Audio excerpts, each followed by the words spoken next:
Muy buenas a todos y bienvenidos a un nuevo episodio de The Hustle Podcast en el que hablamos de qué supone la lesión de Ja Morant para los Memphis Grizzlies.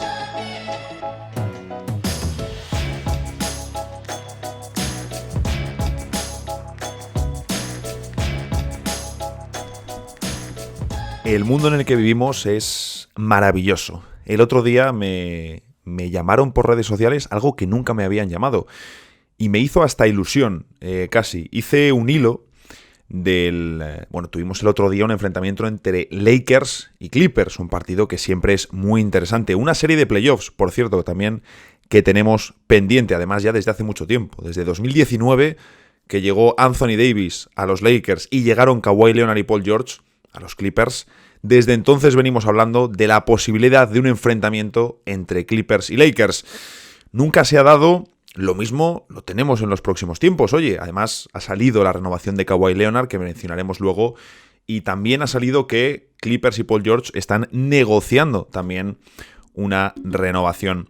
Pues bien, el otro día, como os decía, en ese partido que sorprendentemente ganaron Los Ángeles Lakers, se hizo después viral un dato en concreto del partido, y es que, defendido por LeBron James, Kawhi Leonard hizo un 0 de 5 en tiros de campo, además de una pérdida.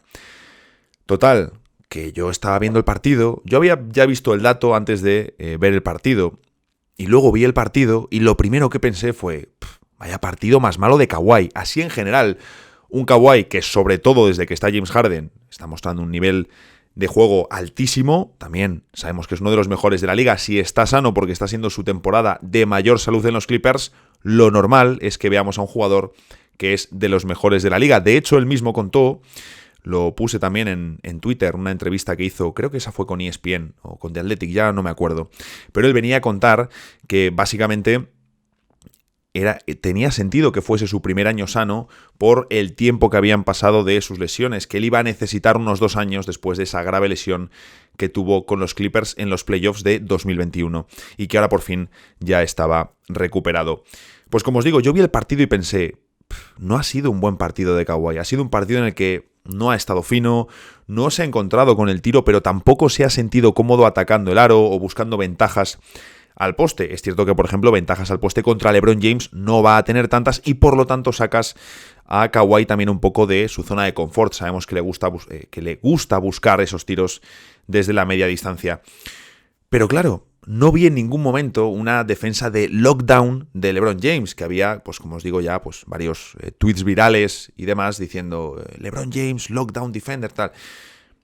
Y yo dije, oye, pues no. Entonces, como es típico dato que se puede compartir, sobre todo cuentas grandes, a lo mejor no han visto el partido, pero dicen, ostras, qué buen dato, porque hablando en términos de contenido es un muy buen dato que te puede permitir crear artículos, crear tweets, crear posts, de todo. Dije, bueno, pues voy a hacer un hilo explicando que más que una excelente defensa de LeBron James, ha sido un muy mal partido de Kawhi Leonard, que no ha estado en ningún momento en el partido. De hecho, Tyronn Lue le sienta y no juega al final del partido. Y luego, pues viene a decir que no, que había alcanzado su límite de minutos, que además los Clippers tenían bastantes partidos, no sé si eran 5 partidos en 8 días, no recuerdo la cantidad.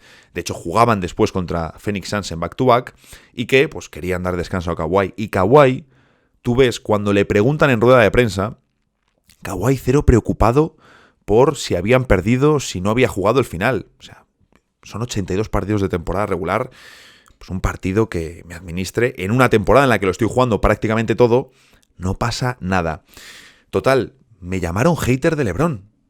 A mí es que me lo tomé casi hasta como un halago, algo de que estás haciendo bien tu trabajo, entre comillas, ¿no? Pero dije, oye, qué maravilla, de verdad. Las redes es una cosa que nunca te dejarán de sorprender. También me preguntaban por Twitter qué es lo de arrebujado. No lo expliqué en esta ocasión, sí que lo hice cuando grabé el arrebujado de 2022, que lógicamente era el primer arrebujado aquí en The Hustle Podcast, y ahí sí que lo expliqué. Entonces, yo incluso haciendo el guión del otro día dije, oye, lo mismo es posible que haya alguien que no sepa lo que significa arrebujado, aunque yo tampoco lo tengo muy claro. Entonces, como me preguntó una persona por Twitter, dije, oye, pues voy a coger, me guardo la pregunta y la respondo en el siguiente episodio por si hay alguien más que tenga esta duda. Lo que haré en el del año que viene será explicarlo desde el principio. Bien, yo tenía la intención de hacer un episodio, pues revisando un poco lo que más me había gustado y lo que menos me había gustado del año 2022 en la NBA, es decir, lo que hice en el arrebujado de 2023. ¿Qué ocurre? No quería llamarlo típico episodio de lo mejor y lo peor del año en la NBA. Que es de lo que iba luego el episodio, ¿no? Pero sabemos que ahora mismo hay que intentar siempre, pues, diferenciar el contenido, los títulos y demás. Total, que yo puse, sabemos que Spotify tiene su Wrapped Up, este resumen personalizado que te hacen, que además es algo que ha ganado mucha repercusión con el paso de los años, que a todo el mundo le gusta compartir y mostrar, y la sociedad se divide entre aquellas personas que comparten todo su Wrapped Up y las personas que critican a aquellas que comparten su Wrapped Up. Total, que yo puse Wrapped Up en el Translate de Google, en el traductor, y me salió que significa envuelto. Pero claro, decir el envuelto de 2023 como que queda mal. Y una de las alternativas que me daba era arrebujado. Arrebujado que yo jamás lo he utilizado nunca en mi vida y no conozco a nadie que utilice arrebujado en su día a día, pero ahí estaba.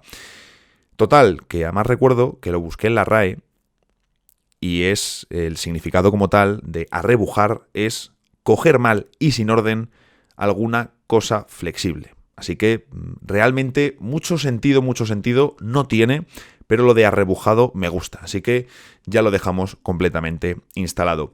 Bien, vamos a hablar hoy en la parte principal del episodio sobre una de las peores noticias de la temporada NBA, como es esta lesión de Ja Morant, que se pierde lo que queda de temporada y no le volveremos a ver hasta la 2024-2025.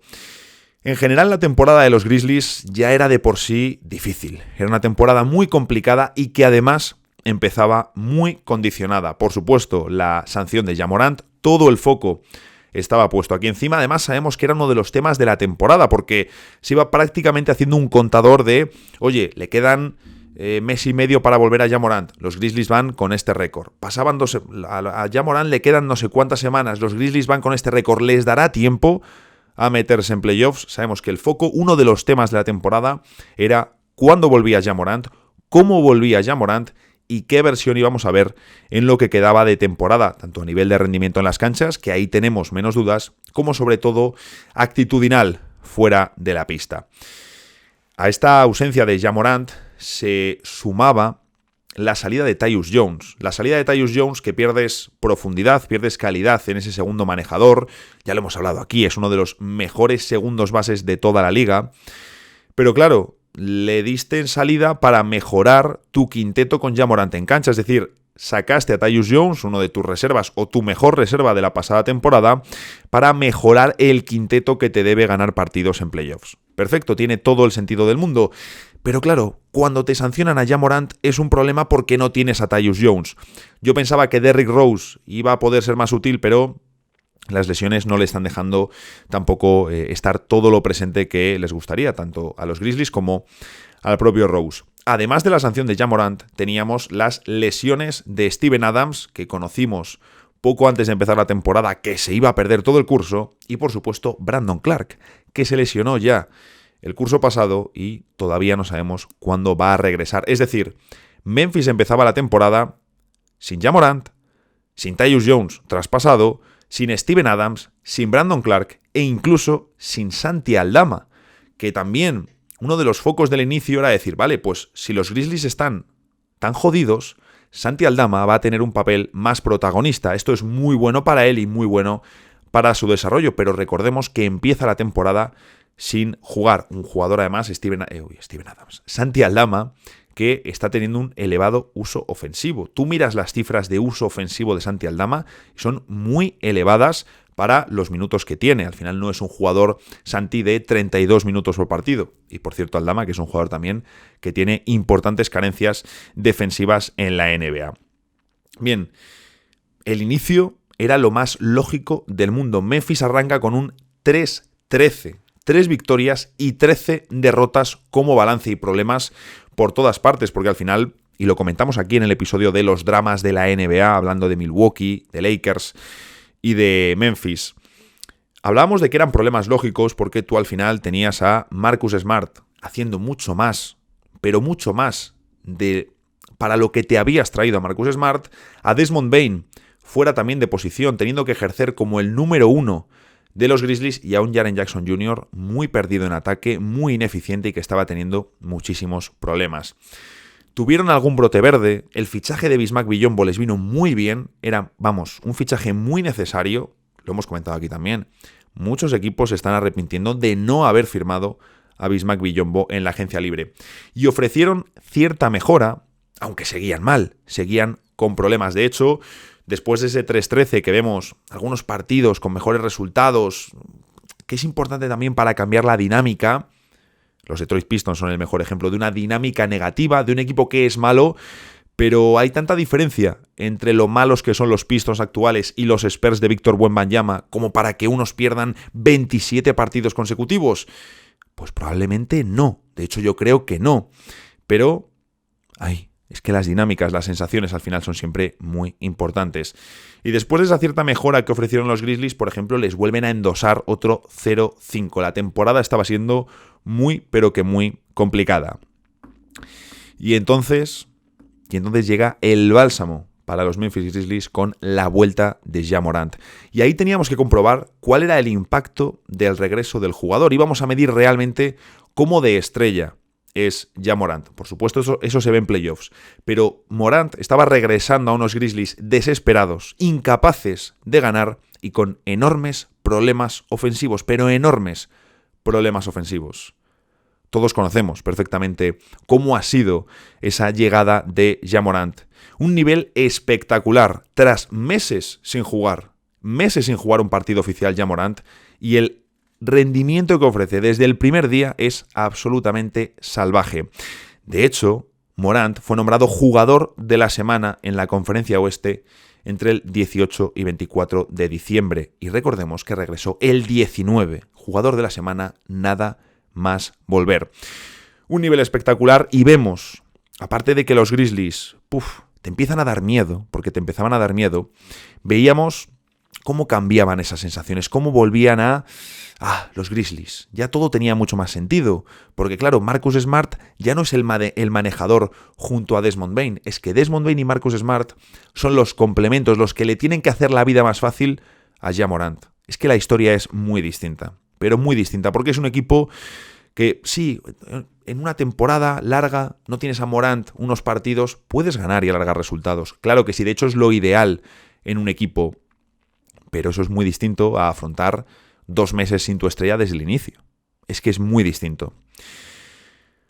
Total, que después de todo esto es un palazo la lesión y perderse lo que resta de temporada. Sintió molestias e inestabilidad en el hombro derecho, según han anunciado los Grizzlies en su comunicado. Le hicieron pruebas médicas y nada, pasa por quirófano y fuera lo que resta de temporada. Lo importante es que se espera una recuperación completa, que esto, como digo, es lo principal, lo fundamental.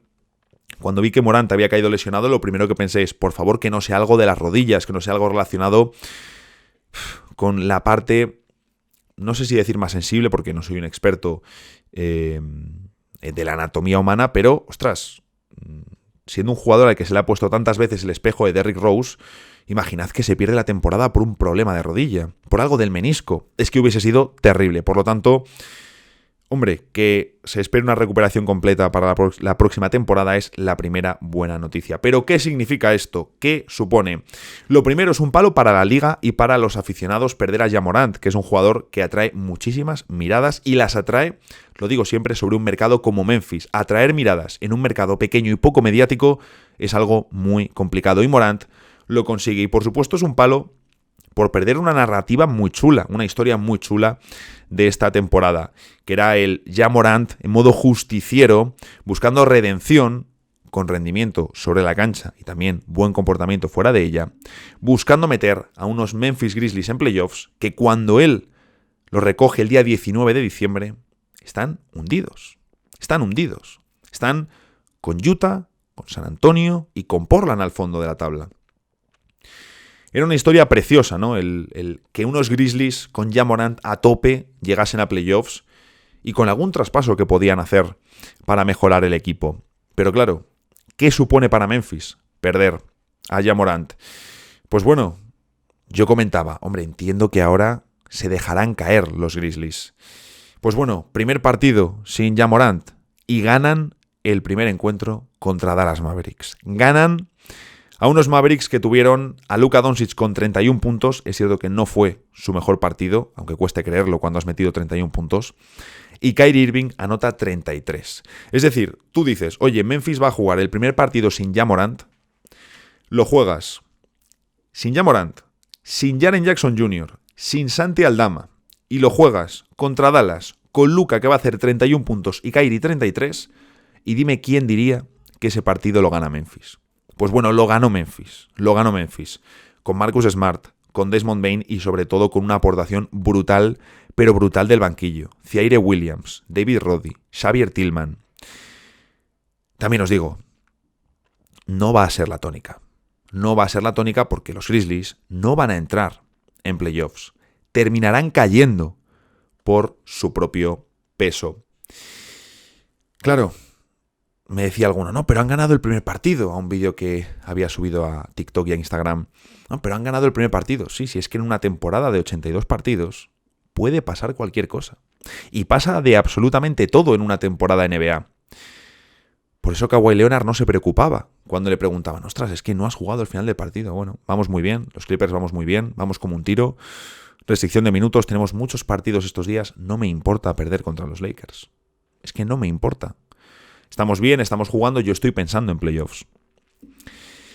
Memphis va a caer por su propio peso. No hace falta otra cosa. Primero porque están muy abajo. Si estuviesen más arriba podría darles opciones, pero es que están demasiado abajo. Y eso que tienen cerca a la competencia en Lakers, Warriors, Suns, equipos que están demasiado abajo para lo que esperábamos. Yo entiendo que la rotación ahora en Memphis Grizzlies va a ser con Marcus Smart y Desmond Bane como jefes del equipo. Vince Williams, que es el gran descubrimiento de la temporada para Memphis. Han probado muchísimos aleros, tenían a Zaire Williams, Jake LaRavia, que es más 4, pero han tenido ahí diferentes opciones que no está terminando de explotar ninguna. Y de repente Vince Williams se convierte en el mejor alero 3&D que tienen estos Memphis Grizzlies. Luego Jaren Jackson Jr. y Bismack Biyombo. Desde el banquillo, sobre todo, Santi Aldama, David Roddy, Zaire Williams y Xavier Tillman. ¿Qué te falta ahí? Es que es muy fácil verlo. Te falta un manejador como el comer. Si eres los Grizzlies, si te pegas el resto de temporada con Marcus Smart y Desmond Bane como tus principales y prácticamente únicas opciones de playmaking de generación, vas a pasarlo mal. Y puedes tener rachas de partidos, vas a tenerlas muy complicadas. Pero muy complicadas.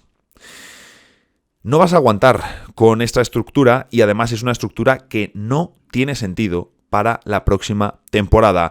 Porque la realidad es que sin Ja Morant, la directiva piensa ya en la 2024-2025, que comienza con la lotería del draft.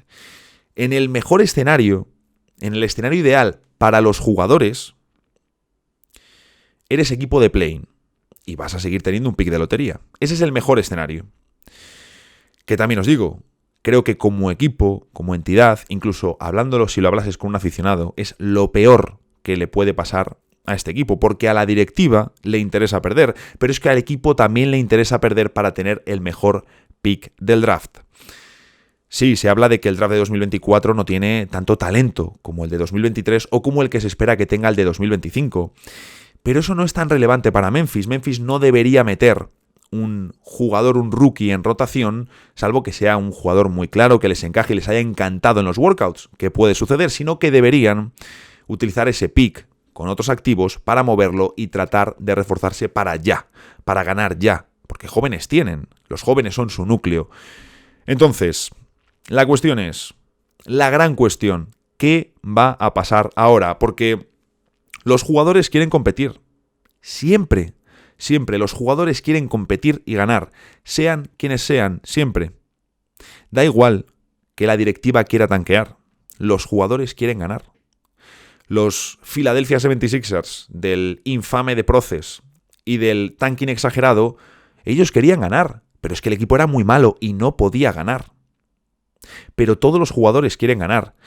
Aunque la directiva haga movimientos, tal, ¿tú te crees que sale un jugador diciendo no, tenemos que perder porque en unos meses hay que ganar en la lotería del draft? Pues lógicamente no. ¿Pero qué va a pasar como os decía, que los Grizzlies van a caer por su propio peso, incluso aunque tengan una buena racha, que se puede dar. Y es cierto que yo no espero que tengan un rendimiento tan exageradamente malo como el del inicio de temporada, porque ahora también ha cambiado la dinámica y han cambiado las sensaciones. Ellos tienen un color distinto cuando ves a los Grizzlies que los del inicio de temporada, que realmente iban muy ahogados. También os digo, esto puede cambiar con un par de semanas malas. La pregunta es, ¿cómo enfocas el deadline? Todos los jugadores de Memphis tienen contrato para la próxima temporada -3. Xavier Tillman, que será agente libre, Bismack Biyombo, que será agente libre, y Luke Kennard, que tiene una opción de equipo por 14,7 millones, es decir, un contrato muy interesante, sabiendo lo que te da Luke Kennard, que es uno de los mejores tiradores de la liga. Sí, podríamos decir, oye, pues que Memphis se plantea vender a algún jugador fuera de Desmond Bane y Jaren Jackson Jr. para sacar activos y luego en verano reconstruirse. A mí esto me pega cero con Memphis. Memphis es un equipo que, lo que hemos visto estos años, les encanta competir y aprenden a competir compitiendo, que es la mejor forma de aprender a competir, valga la redundancia. ¿Qué me pega con los Grizzlies? Algún movimiento que permita mejorar. Es decir, por ejemplo, el puesto de 5. Biyombo, sí, Biyombo está bien, pero Biyombo es un parche. Biyombo es un parche porque no tienes a Steven Adams. De pívot suplente te iría muy bien. Y por ejemplo, si Xavier Tillman no sigue en el equipo, que creo que te interesaría renovarle, pues oye, Biyombo de segundo pívot va bien.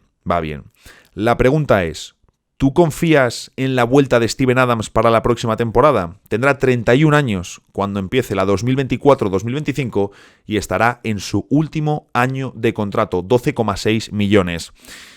Hasta ahora ha sido el líder veterano de estos Grizzlies, una influencia muy positiva en el vestuario y sobre todo una influencia clave en cancha.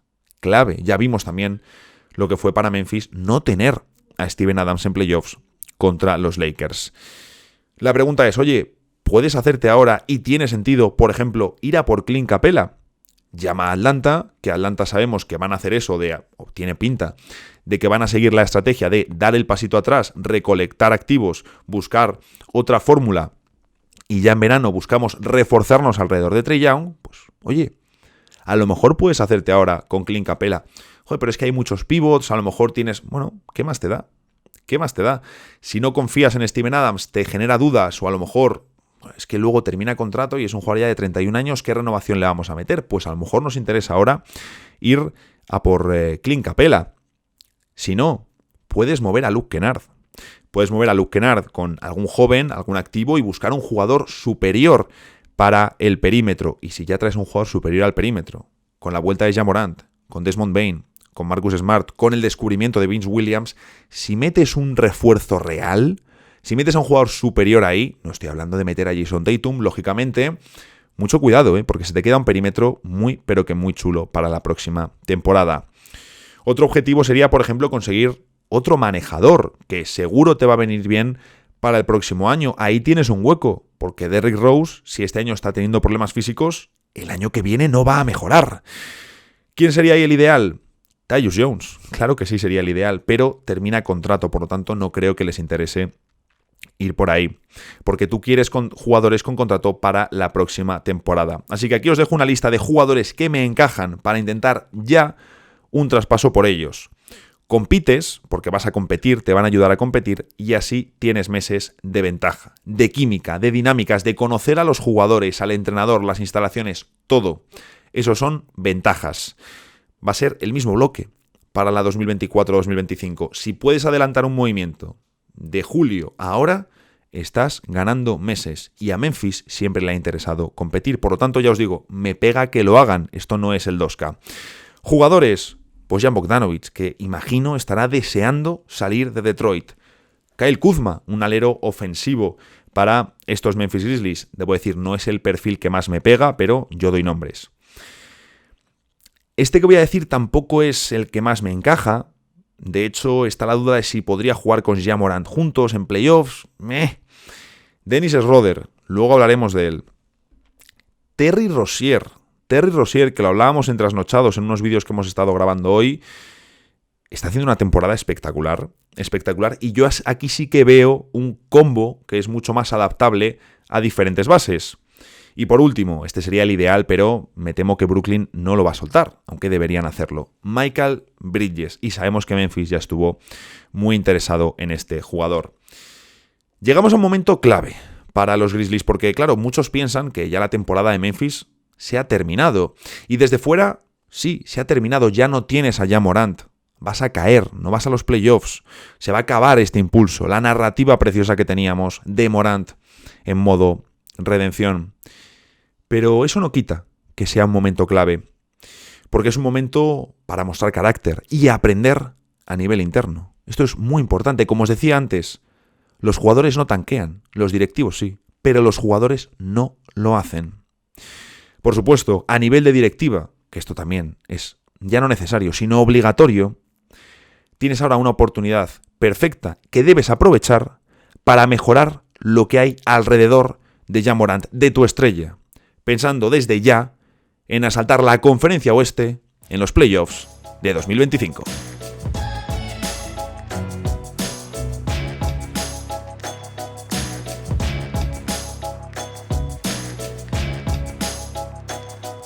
Es jueves y eso significa que tenemos la sección de noticias. Como os decía, hemos tenido, hoy mismo estoy grabando miércoles, son las 9:30 de la noche.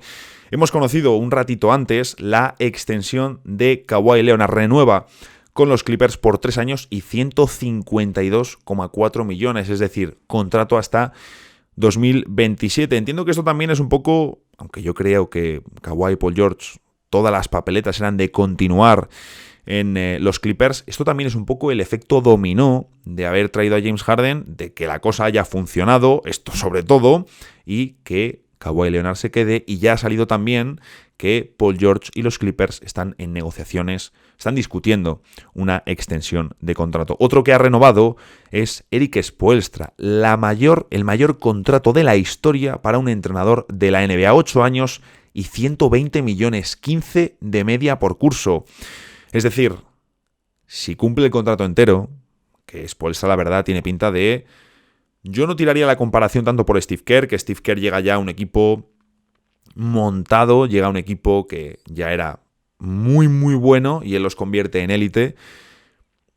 Y lo hemos hablado aquí también, ¿no? Cómo era un equipo donde había unos años donde no tenías que, entre comillas, romperte mucho la cabeza con la rotación. Es que parece que lo de Steve Kerr lo podría haber hecho cualquiera. Sino que Erik Spoelstra tiene pinta que va a ser el Greg, bueno, ya lo es, pero convertirse en el Greg Popovich de Miami Heat, pegarse ahí toda la vida. Vamos a ver cómo evoluciona con los años, cómo evoluciona, aunque ya vaya un tiempo, ya hemos tenido evoluciones.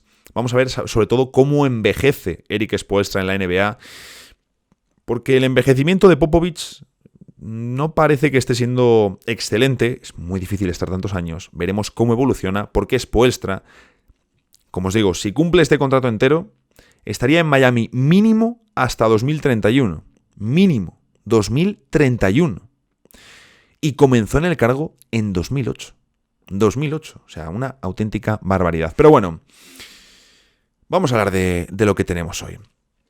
¿Es Darvin Ham el entrenador que necesitan los Lakers? Sabemos que hay muchas dudas, se están viendo muchas críticas hacia el trabajo del entrenador.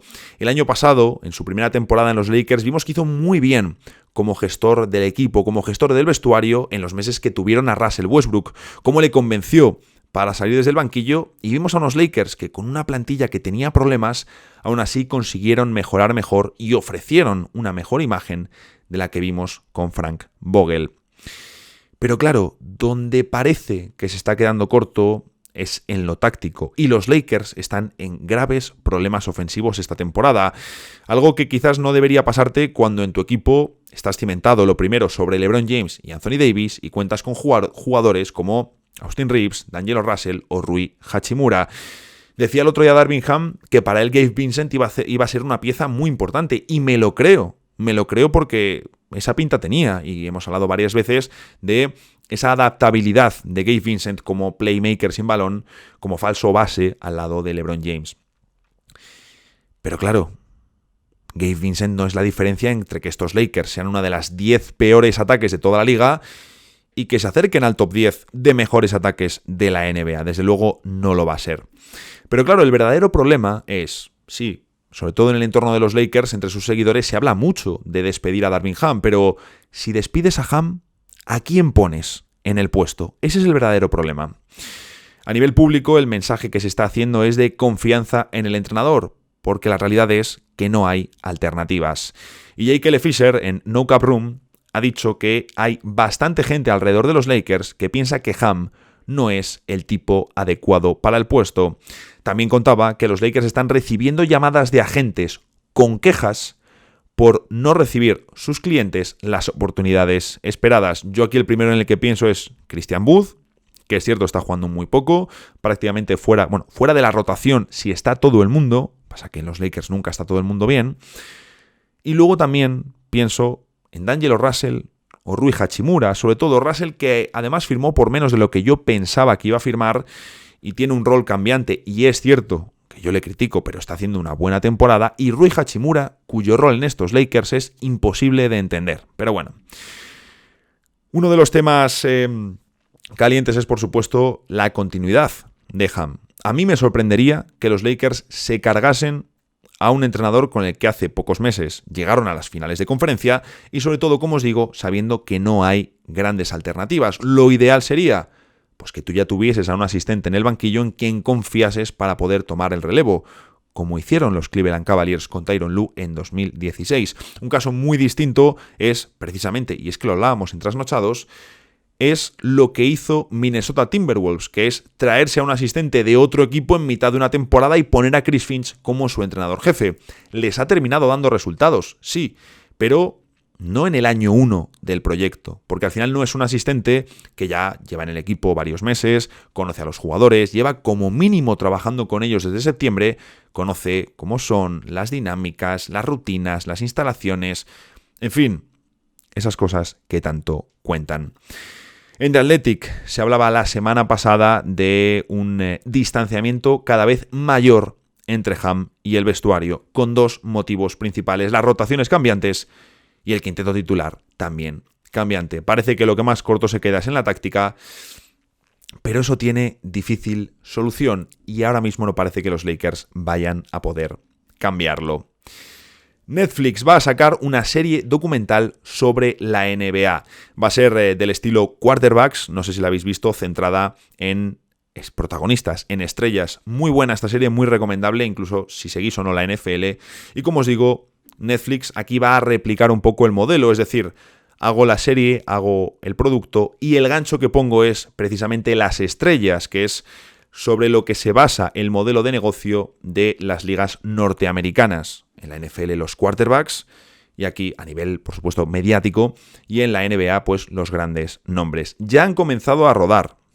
Lo que nos han informado Shams Charania es que ya han comenzado a rodar, entiendo, usando la 2023-2024. ¿Quiénes están detrás? La productora de LeBron James, Spring Hill Company, la productora de Barack Obama, Higher Ground Productions, y la de Peyton Manning, Omaha Productions. Las tres se juntan con Netflix para sacar esto adelante. ¿Quiénes son los protagonistas? Por supuesto, LeBron James, Jimmy Butler, Jason Tatum, Anthony Edwards y Domantas Sabonis. La reacción de todo el mundo cuando se ha sabido esto, pues poco decir, oye, ¿qué hace Domantas Sabonis ahí? Es cierto que a nivel mediático, pues hombre, no es el tío más popular, no es el tío que más vende, pero hombre, que es un jugador que llegó a la NBA proyectado como complemento y se ha terminado convirtiendo ya no solo en All-Star, sino en un jugador de calibre All-NBA y un jugador que vamos a ver dónde puede terminar en las votaciones para el MVP. Sigue siendo un jugador infravalorado por rendimiento y desconocido, para un poco debajo del radar para ser una estrella.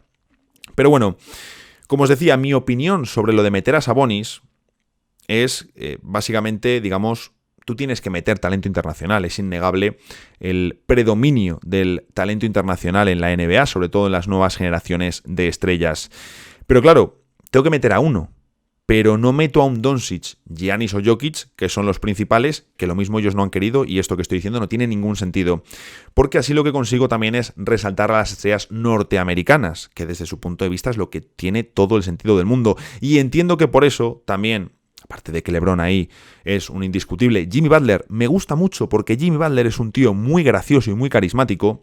Metes a Jason Tatum y Anthony Edwards como las nuevas caras de la NBA en Estados Unidos. Y si hacen una segunda temporada, yo entiendo que aquí entrará también Devin Booker. Fechas no hay. Sí podemos mirar un poco los timings de la NFL y Netflix, que básicamente anunciaron en febrero de 2023 el acuerdo para la serie de quarterbacks, pero claro, nos dijeron que se había grabado durante la temporada 2022, que estaba recién terminada, por lo tanto, el material ya estaba filmado. Lo único que sabemos respecto al de la serie de la NBA es que ya ha empezado a filmar.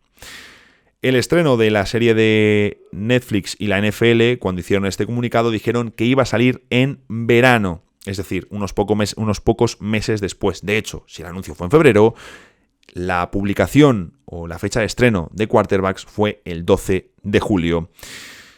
Viendo esto, lo que digo ahora es completamente opinión.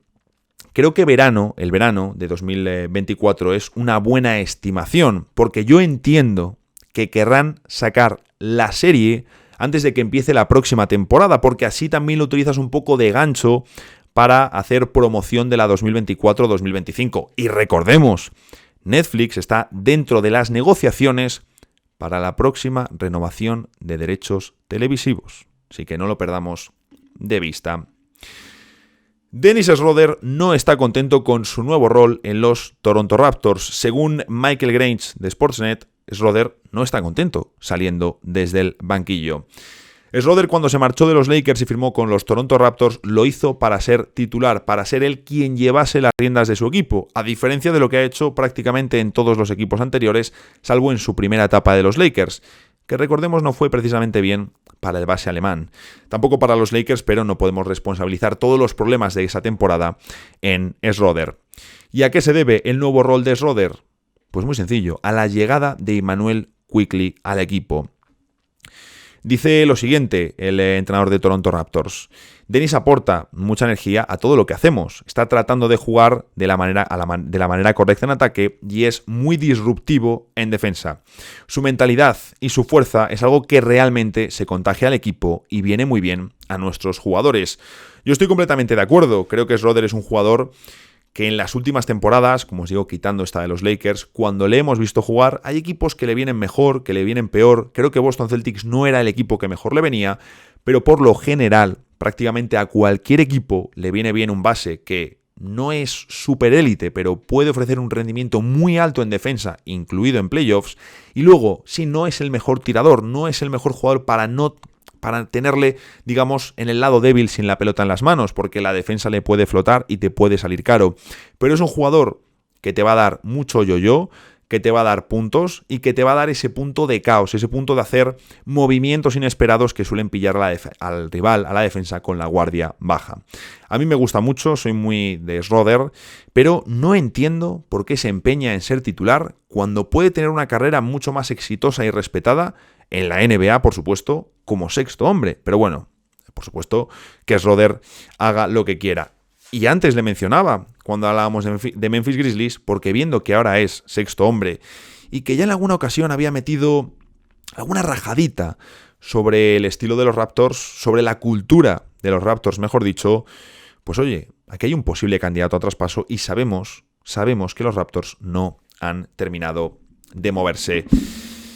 Me encanta decir, volvemos a los episodios cortos y soy incapaz de hacer un episodio de 25 o 30 minutos. Absolutamente incapaz. Pero bueno, como siempre, seguiremos comentando todo por aquí y ya sabéis, nos vemos el próximo lunes, en el próximo episodio de The Hustle Podcast.